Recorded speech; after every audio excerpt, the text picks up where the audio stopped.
Nous sommes à la veille de changements majeurs, des changements aussi profonds que ceux qui se sont produits il y a plusieurs années à l'ère de l'industrialisation. Ces changements auront un impact majeur sur nos manières de vivre. Comme il fut à l'époque, ils marqueront l'ensemble des sociétés à travers le monde. La bonne nouvelle est que WSP est stratégiquement positionné pour répondre aux besoins de demain. Aujourd'hui, nous évaluons que 4 grandes tendances mondiales se dessinent, soit l'urbanisation, les changements démographiques, les changements climatiques et la technologie qui vont en effet transformer notre façon de vivre. C'est la raison pour laquelle elle représente la pierre angulaire de notre positionnement stratégique. Premièrement, l'urbanisation. En 2014, plus de la moitié de la population mondiale vivait en milieu urbain.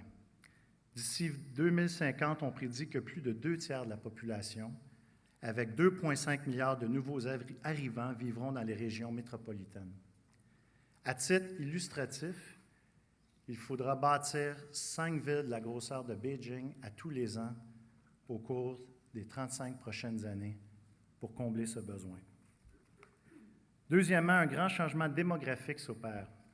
Les enfants du millénaire, qui représentent 50% des travailleurs aux États-Unis, représenteront 75% lorsque ce processus sera terminé. La génération qu'on appelle, nous, à l'interne, de Vertical Society, migre de plus en plus vers les régions urbaines, vit en hauteur et s'éloigne du même coût de la vie de banlieue. Les villes doivent évoluer, car cette génération veut vivre dans un environnement où le travail, le domicile, la vie culturelle, les activités sociales et sportives s'entremêlent. Et pour répondre à cette demande, les villes doivent être repensées autour de grandes métropoles dynamiques et actives. Troisièmement, les changements climatiques seront un des plus grands défis pour le génie du futur. Dans 50 ans, la température en été à Londres sera de 6,5 degrés Celsius plus élevée que celle d'aujourd'hui. Tel que conçu actuellement, la plupart des bâtiments sont inadéquats pour faire face à ce défi de taille. Concevoir de plus gros systèmes de refroidissement quand on estime que le prix de l'énergie aura augmenté de façon vertigineuse d'ici 50 ans n'est certainement pas la solution.